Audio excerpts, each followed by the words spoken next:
You're listening to the Values and Leadership Podcast, where business leaders share their stories of purposeful impact and success. Hello and welcome to the Values and Leadership Podcast, the podcast for innovative leaders who want to apply new ways of doing things in work to leave a remarkable legacy and have a purposeful impact on their stakeholders. I am your host, Ahmed Arif.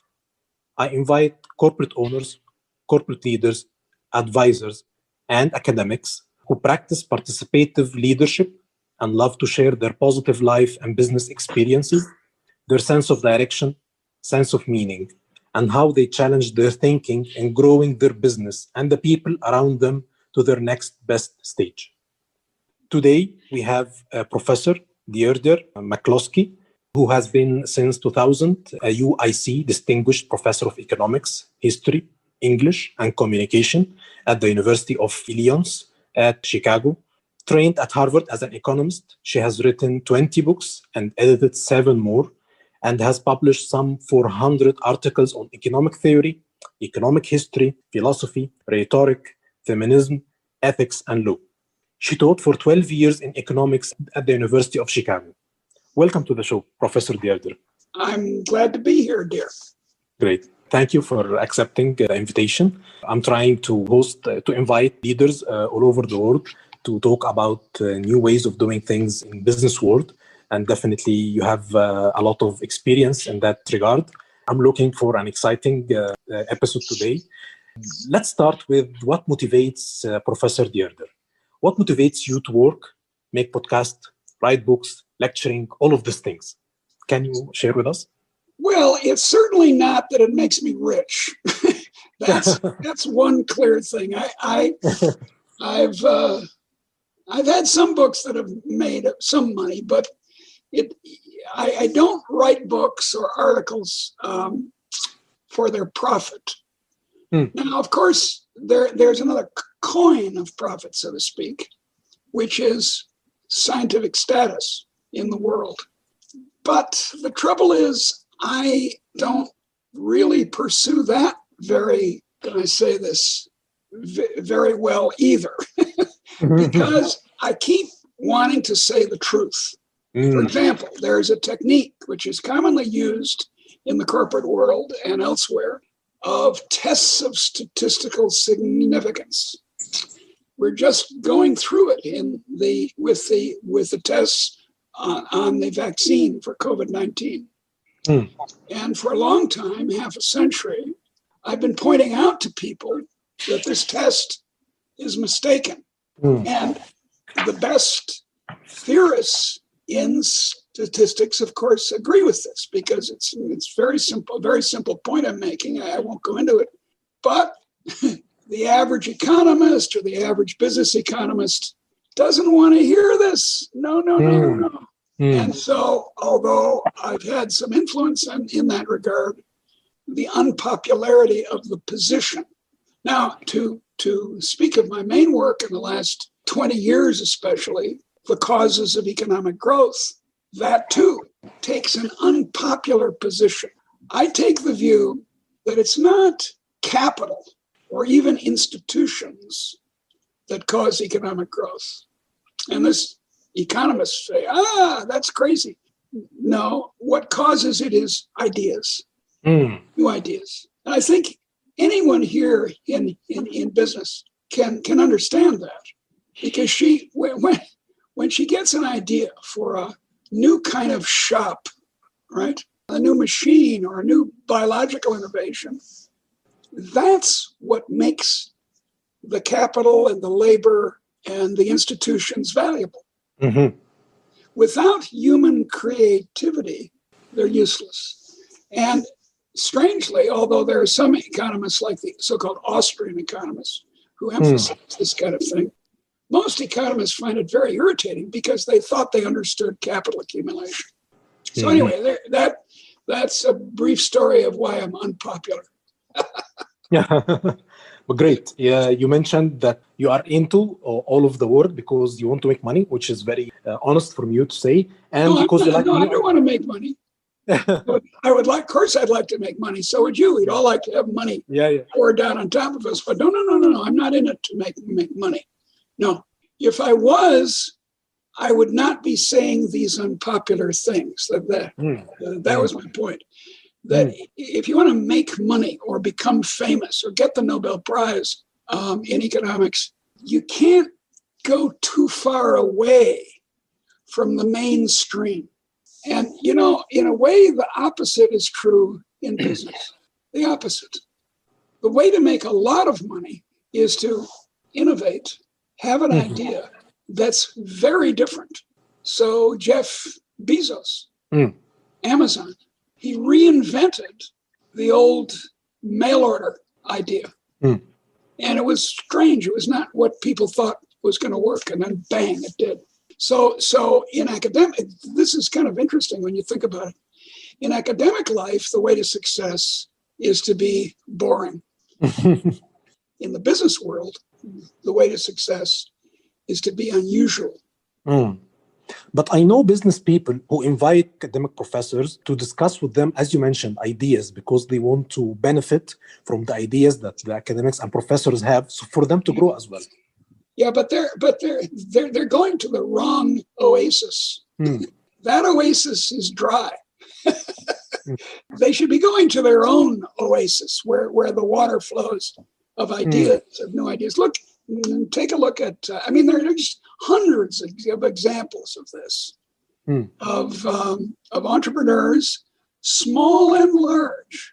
It's true of little entrepreneurs too, Across the street from me in my neighborhood, a little high-quality grocery store opened about 6 months ago, and it's done very well. It's just little. It's really tiny. It's not the heights of innovation, but it is an innovation for our neighborhood, and it's been a success. It's not going to make the owner, Jeff Bezos rich, but he's going to earn a living from it because it's unusual. See what I mean?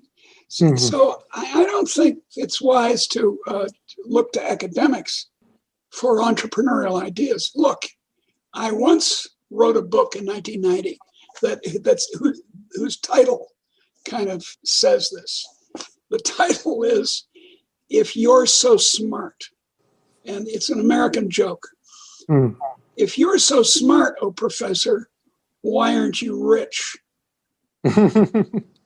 And that's a very sound question to ask someone who claims to know better than business people. What's new? I was just saying this for you because I remember a story of Professor Clayton Christensen, who was the first to thought about disruption and disruptive innovation. Yeah. And this was So this was my referral for this sentence. Yeah. Well, it's actually the old phrase from Schmoller called no, not Schmoller. It's not Schmoller. I forget his name. But anyway, a phrase made popular by Schumpeter, creative destruction. And that's the idea of disruption. And it actually fits well with the modern history and sociology of science that after the Second World War, especially Thomas Kuhn, pointed out that there's normal science, which just kind of goes along, perfecting things a little bit. And then there's, what does he call it? Revolutionary science, where someone like Einstein or Newton has an entirely new idea. And it's in those periods that science makes most progress. The same is true in the economy. Great. You mentioned about ideas. One of your articles was talking about the bourgeois ideas. And you were mentioning the bourgeois ideas is the aggregate innovation that was determined by ideas, such as the bourgeois dignity. So does this mean that the ideas is only limited to the bourgeois, or it is as well for the employees who are working in the corporate? No, it's not true. And it's hard to get this point across because we're all Marxists. And everyone has been educated in Marxism. I was, you were, everyone is. And so we know the Marxist categories very clearly. The proletariat, the bourgeoisie, it's all, and even if we don't believe it, it's deeply in our minds. No, look, a worker in the Philippines takes a chance and migrates to the United Arab Emirates and gets a job there. Say, let's think of it as a man. He gets a job in construction there. That's an entrepreneurial act. You starting your blog is an entrepreneurial act. Our ancestors in the United States, since almost all of us are the descendants of immigrants, that was an incredibly courageous thing of entrepreneurship, of thinking, now let's see, I got to do something new here. This isn't, let's break the custom and stop being an Irish peasant as my ancestors were and go across. Well, so of course there are the large cases, and we always talk about them. Oh, Edison and James Watt and blah, blah, blah. And that's important too. See, the key is to get a society in which the big entrepreneurs and the little entrepreneurs all can try out stuff. See what I mean? And if you get that, then you get and it's very easy to make it work badly. If you have an oppressive government or censorship, and you don't allow the internet to work or something like that, then it's pretty easy to stop innovation. And governments are very good at stopping innovation. So when you mention bourgeoisie, can you give an example of current corporate that represents the bourgeoisie? Well, sure. There are lots of modern corporations that are led by or founded by people who have bourgeois values and are admired for them. I mean, the spectacular example is Steve Jobs. He certainly had the innovative part of being bourgeois. But of course, as I just finished saying, you can be a proletarian or a peasant and still be innovative and bourgeois in that sense. So I mean, it's not just from the merchants or the manufacturers or the corporate executives that we get entrepreneurship. We can get it in lots of ways. So bourgeois, from your view, is not a class? No, well, yeah. See, that's the trouble. We're kind of stuck with these words. And yes, it's a class. And the big question is, how does the rest of society view it? Let's take the peasant class. If the rest of society views the peasant class as slaves, then that's it. There's a hierarchy, and those people are slaves, and we just need to exploit them. If they view the bourgeoisie as a terrible class that extracts money from the workers and doesn't do anything itself, then you're going to have a poor society. China started getting rich. It's still not very rich, but started getting rich from being extremely poor under Mao by starting to let people innovate, let people try out bourgeois type things, high and low. But sometimes people in the corporate, let's say the middle management, they do not allow for innovation. This is one. So this may affect, as you mentioned, the peasant. But I don't know why you use the word peasant, because no more there is peasants. But this is one thing. Second thing is that if the bourgeois, if we are talking about the class as an owner, I mean, if they are not sharing the fruits of the profits, definitely this will affect the view of employees to them as well. Okay, but remind me again of your first point. I haven't answered your second, but I also... Yeah, the first one was the middle management is stopping the innovation of the employees. Yeah. And a perfect example of this is the old General Motors, which was highly top-down, very hierarchical, which is against liberalism and is not bourgeois. See, the thing about being in business, as a merchant, say, a merchant in a souk in Iraq or something, is that you and the other merchants think of yourselves as equals. That's how you're able to make deals. You don't think of the other guy as your boss or you as his boss. You make mutually advantageous deals easily because there's an egalitarianism in the bourgeois world, as there is in the peasant world or the proletariat world, if we think in these terms. So General Motors was very sort of aristocratic and hierarchical. And the result was that it failed in many innovations. Whereas Toyota, at the same time in Japan, there's a figure, I can't quite believe it, but people have said it, and I don't know, maybe it's possible, that every year in Toyota, 1 million innovations came from the shop floor. The workers would say, you know, this would work better if we moved this machine over here. And instead of management saying, be quiet, you're the worker, just do what I say.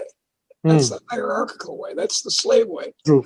Yeah. They said, that's interesting. Maybe you're right. And they'd try it out. So that's right. There are cultures within companies, as in families or in any other social organization, that are sometimes nice and egalitarian, where all the people are allowed to flourish and to try out things. And then there are others that have the pater familias, as they said in Latin, the dominant father who just orders everyone about. Yep. Those are the two models. Now I've forgotten your second point. Okay. The second point was that if the bourgeois or the owners, if they share the fruits of the profits of the innovation. Now here's the answer to that. And this isn't just kind of theory. This isn't just sort of my mathematics against someone else's. It's the actual economic history of the world, not just the West. And it's this.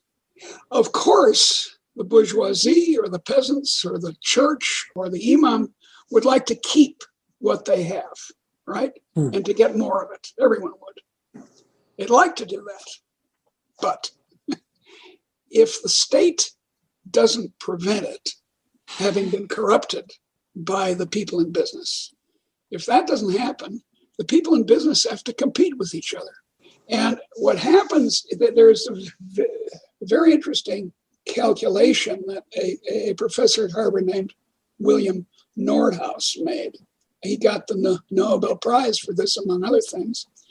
He asked, what percentage of society, of the social gain from innovation since the Second World War in the United States stayed in the hands of the inventor or the company? And he found it to be about 5%.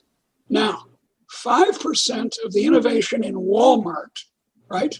Walmart makes the Walton family very rich, even that 5%, because they've been incredibly successful. Okay, but we get the 95%. We whom? We being the consumers, we as consumers. You have to remember that we're all consumers, we're all workers, but we're also consumers. So it's a circle. And this means that most of the innovation in retailing in the last 50 years has been driven by Walmart.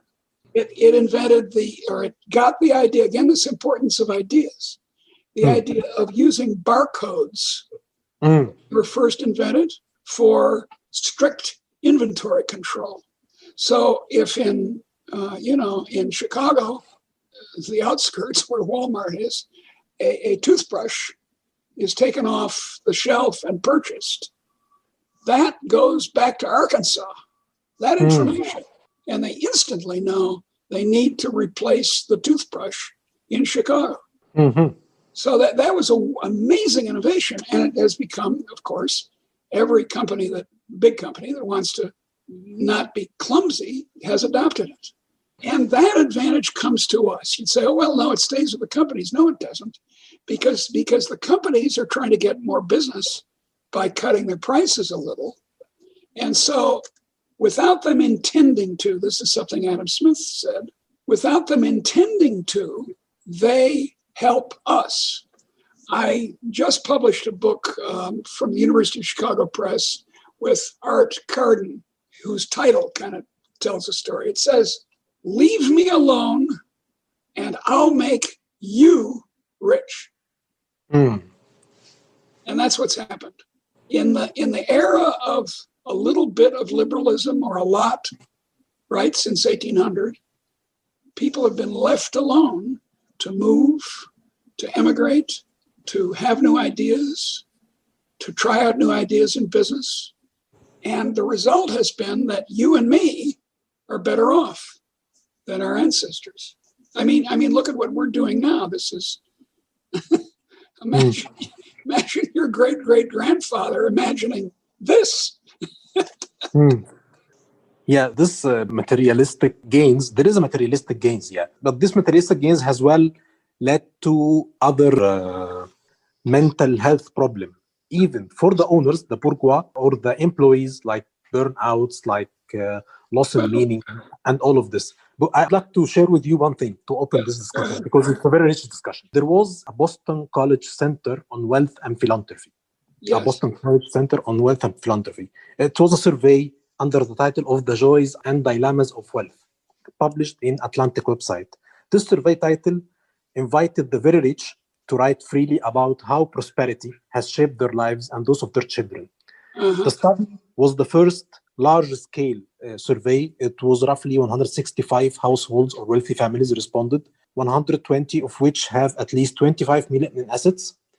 The respondents' average net worth was 78 million, and two reported being billionaires. So from this 165 wealthy families, from the anonymity of their home computers, the respondents wrote anything from a few words to a few pages, volunteering not only their net worth and sources of wealth, but also their innermost hopes, fears, and anxieties. And they describe that they don't feel quite well about the meaning in their life. They don't feel the meaning. They don't find meaning in their life. They have a lot of money, as I mentioned, 78 million billions.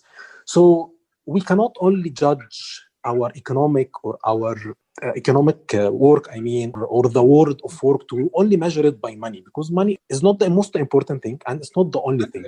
And everybody is suffering from that. So how can we change the mindset? How can we make a revolution in the mind to try and incorporate the holistic view of this? Understand. Then you and I need to preach to them. I'm a Christian. I take it you're a Muslim, and but we're brothers and sisters in Abrahamic faiths, starting from Judaism, Islam, and Christianity. And we keep saying, all three of these faiths keep saying, man does not live by bread alone. Great, the prophet said, man does not live by bread alone. And anyone with any sense, you don't have to be a billionaire or a philosopher to know this. Money isn't everything. True. In fact, very interestingly, Adam Smith was quite eloquent on this.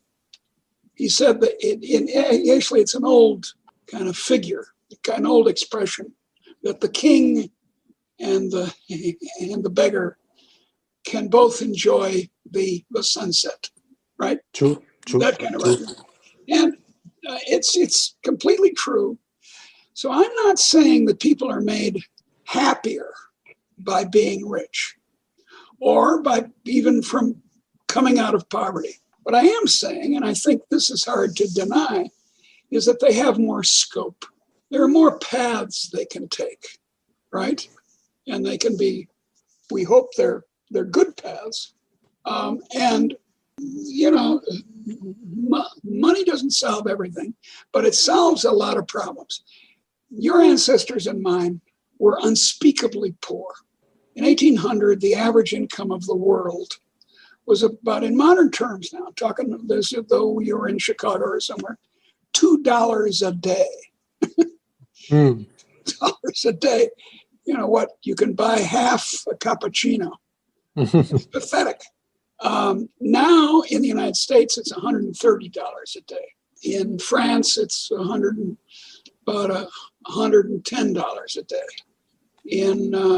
So things are getting vastly better, but that only allows people the possibility of having meaningful lives. You're absolutely correct. There's a great Anglican theologian of the late 16th century, the time of Elizabeth I, who said, it's in kind of antique English, he said, man doth seek a triple perfection.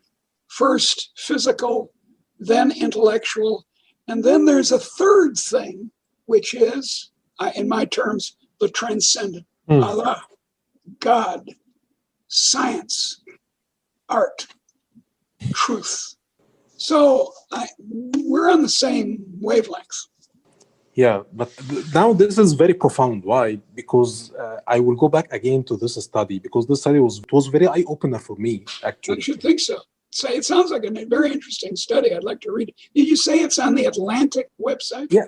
Yes, I will send you the link definitely after this, because it was very interesting. Because before knowing this kind of survey, I thought that the poor was suffering because of money. This was my initial thought. But now, when I read the result of the study, they mentioned that they have issues regarding the inheriting. So, quote a sentence: financial freedom can produce anxiety and hesitancy. Well, I agree. I've seen it. Yes. I've seen it happen.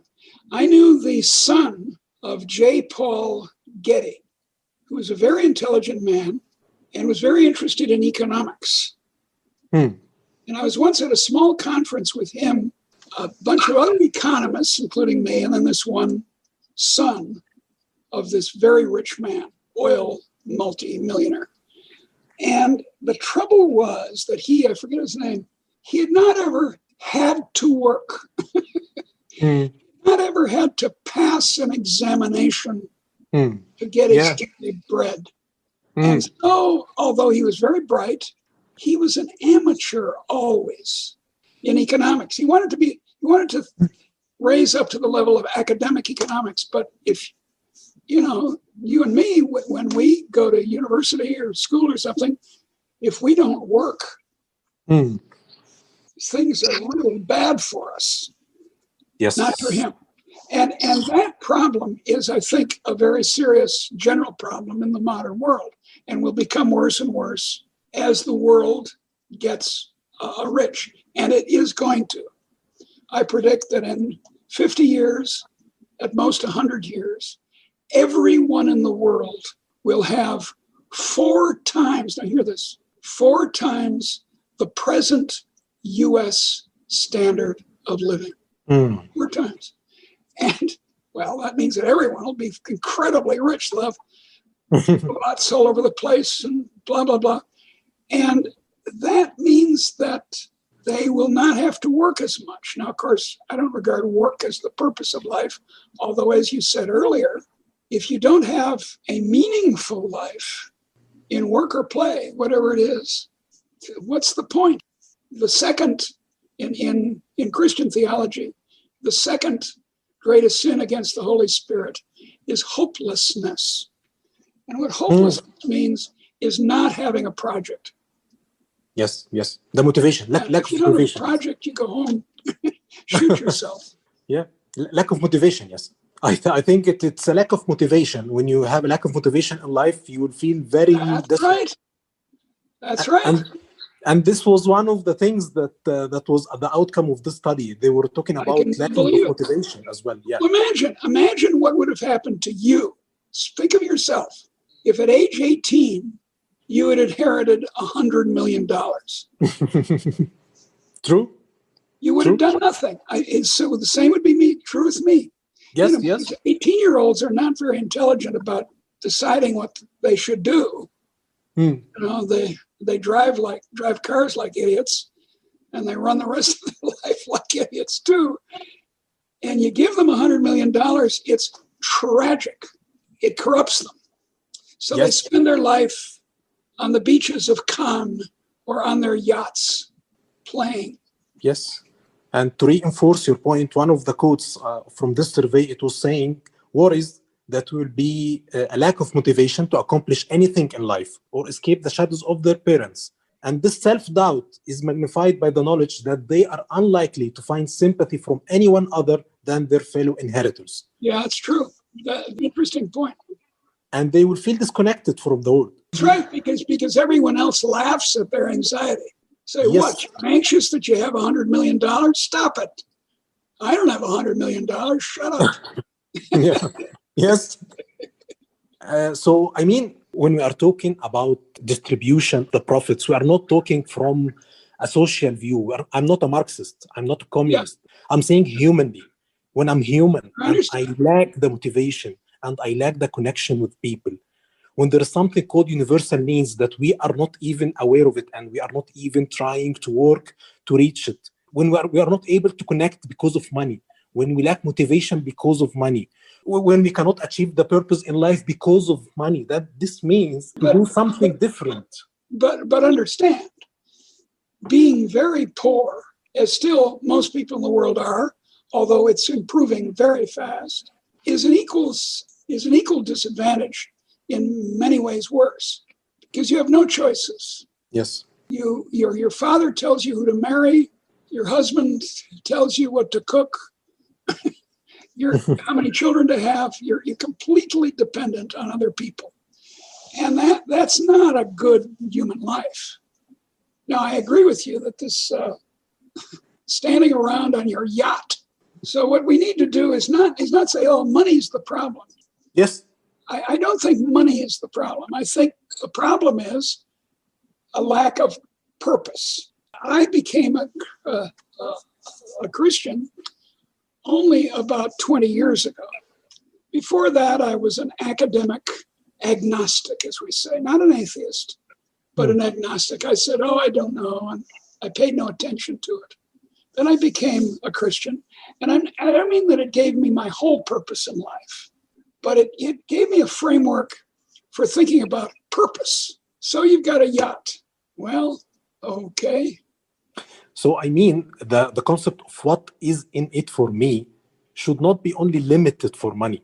No, has to be including the other universal needs. Well, here's an example. Here's an example in my own life. For 5 months, I was down in Indiana helping my sister take care of my 98-year-old mother. She's still alive, but after a while, we decided I wasn't necessary. So I came back to Chicago. But during those 5 months, my mother, who had been a musician, she had been an opera singer for a while, and she loved music. To sort of comfort her, she and I would listen to classical music. Well, I had always respected classical music. I said, well, yeah, that's good. That's okay. But I didn't listen to it. Since then, I've been listening to classical music all the time. I can turn on my Beethoven here on my boombox right here. And it raises the level of your life. I don't mean it makes you an aristocrat or smarter than other people or something. I mean that it gives this profundity to life. I don't mean it's the only thing, but it's one thing. And so does religion, because it asks the questions. So does science, pursuit of truth in journalism. Those are all answers to the question, so what? Great. We have a good common understanding about what's missing. There's something missing. Yeah. Well, the old way of supplying it, unfortunately, was through the hierarchy, right? You had your place in the hierarchy. If you were a milkmaid, that was it. You stayed as a milkmaid. If you were the daimyo, the lord in Japan, you were the lord. And that's it. There was no change possible. But in the modern world of liberalism, change is possible. You can move from one position to another. And that allows you to grow. Actually, one sort of material thing which the modern world does provide is longer life. There's no question about that. Average life expectancy, as you know, has really gotten very high, even in quite poor countries. Yep. Average life expectancy is about 60 or 65. And in places like the United States or Canada or something, it's in the 80s now. So we have longer and longer lives in which to try out different things, in which to grow, in which to try and fail. Entrepreneurs and people in business, and even people in these small businesses like opening a new shop, they often learn from their failures. True. I mean, there are many, many very successful people in business who have gone bankrupt many times. Now, not as often as Donald Trump, but he's not good at business. Great. Now, I studied in university and I graduated from it. And I spent around 20 years to know about purpose, to know about meaningful life, to know about all of these things. It took me a lot of time. Then I had to reflect, what about the previous years, what happened? I went to a lot of institution. I went to school institution. I went to university institution. And here I want to stop. We have went to all of these institutions and we didn't learn about purpose or about meaning or about how to be moral people into business or into the world of work. That's true. You as an academic professor, how can you help in bridging that? I got lots of ideas, and so I'm sure do you. For one thing, in the 1970s and 80s and 90s, American school of business, and then schools of business worldwide, were taken over by what people conceived of as the Chicago school view, that all that matters is the bottom line, that corporate responsibility and ethics in business, that's all silly. Don't worry about that. Just focus on making money for the shareholders. And that was a very corrupting idea. Because there's an extremely good account of all this by a man named Khurana, a sociologist, history of American business schools. And he points out that business schools were originally founded. Harvard Business School was founded in the 1890s to make business a profession, to make management a profession like doctors, lawyers, academics. Okay? That was the idea. Let's make businessmen. And of course, if you're a doctor, the joke goes, the doctor operates on your wallet. The doctor doesn't operate on your kidney, he operates on your wallet. That's not a doctor you want to go to. And in any case, it's not honored, right? Yes. So the business schools were teaching their students to be honorable people in business. And then in the 60s, 70s, and 80s, this new idea came and it destroyed the education, the title of your blog, it destroyed the idea of values and leadership. And so this is a bit of a problem. We've got to get over it. What they do in business schools is they have a course in business ethics. I taught one for a couple of years at University of Iowa. And that's fine, but it's only one course and the students don't take it seriously. And in your finance course, you're being told to maximize. So that's one suggestion, is to go back to teaching. I think it's true of law schools too. Law schools have become corrupted by not telling the students to be good. In fact, I think it's true of academic life, of science. If you tell a young person, have a successful career, that's your purpose in life, it doesn't work out. I mean, it works out in some sense. You end up with a Nobel Prize or something, but you're still a hollow, empty person. Because the impact of what you mentioned now of this Chicago Business School approach is that all humans, whether they are executives, managers, small professionals, as you mentioned, doctors, lawyers, everybody, we become now as a means to an end. You're exactly right. In fact, this was that very idea was taken up in economics in the 1930s. And economists started insisting that we economists only talk about means, never about ends. We leave that stuff to the politicians or preachers, and that's ridiculous. You've got means and ends are not separate. They're connected with each other. And so you've got to talk about ends as well as means. Why I'm telling you all of that? Because I had my first guest in this episode. His name is Tom Walter. He is from Chicago as well. He is the owner of Tasty Catering. It's a small catering company. It's not that big. And he is having his philosophy in running his business. And he is adopting a methodology called Good to Great Counsel, because there was a book written in USA called Good to Great by Jim Collins, I think. He's doing. And he turned that book into a philosophy that he implemented in his company. And he is sharing his employees into every decision he is making in the company. He is not only the owner. It's not because he is the owner, he is the decision maker. No, he's giving the decision making to the employees.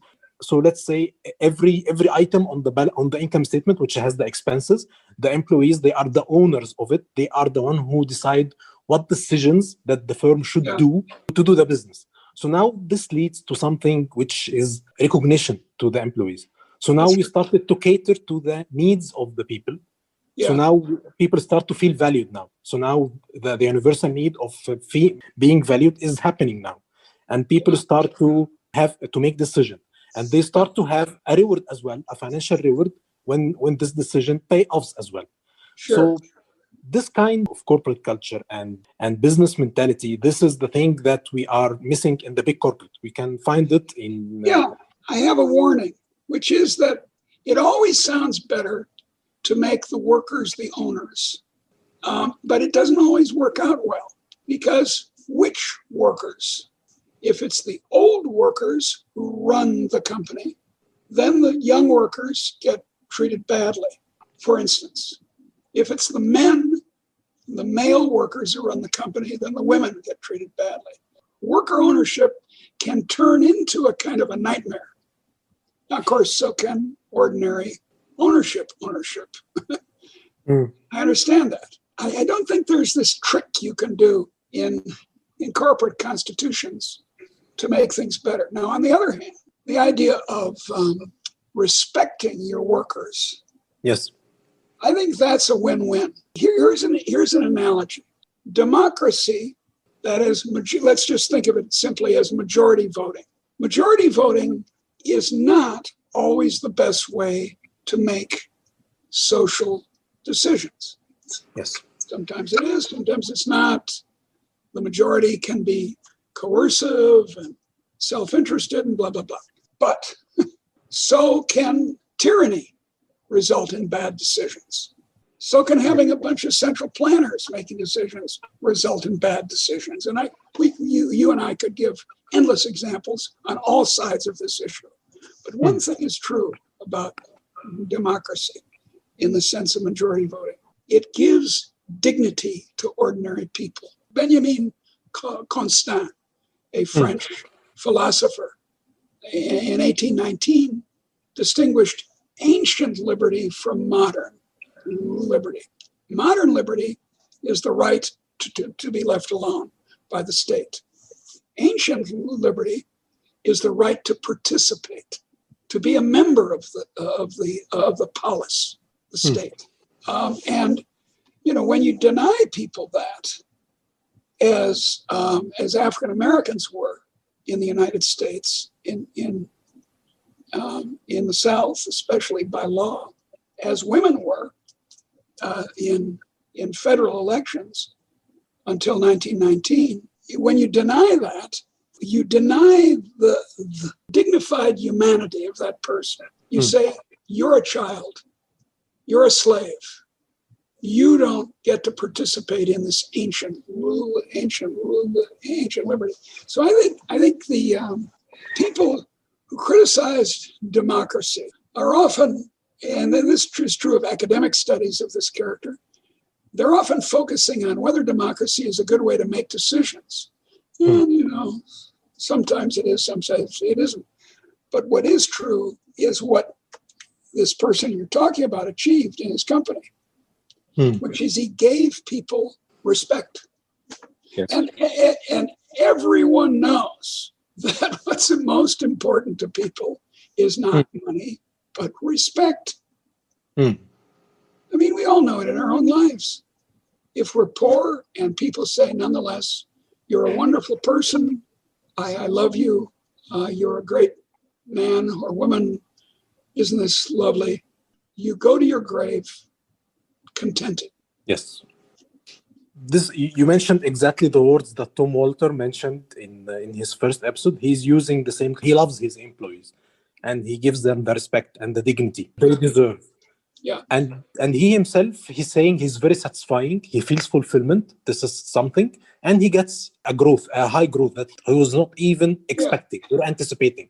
So actually, he's getting both things. Yeah, that's money right. But even if that were not true, even if he had to sacrifice some profits to achieve this, it would be the moral thing, the ethical thing to do. But you're right. It's often win-win. By the way, win-win, that phrase, win-win, was invented in the 1920s by a woman philosopher of management in the United States. I always forget her name, but she invented it. And it's not surprising that it was a woman who came up with the idea, let's talk this over, let's get together, we can both win. Great. It was very nice discussing with you today, Professor Deirdre. We have touched on a lot of things, and I think we have we have reached some consensus on what the corporate world can be doing differently. And it's up to us as well to work either individually or collectively through groups or through communities or through whatever to make this kind of message a universal message and make the world a better place. And as you said, when we go to our grave, we will feel satisfied. We will be happy. We will feel that we didn't lose anything. That's right. That's exactly right. So thank you very much. It's been fun. Thank you. Thank you, Professor Deirdre. Thank you very much. Okay, dear. Ciao, ciao. Thanks. Dear listeners, in the next episode of the Values and Leadership podcast, we will share the secrets of success from another successful leader in business. Tune in to learn more about participative leadership and purposeful impacts in business.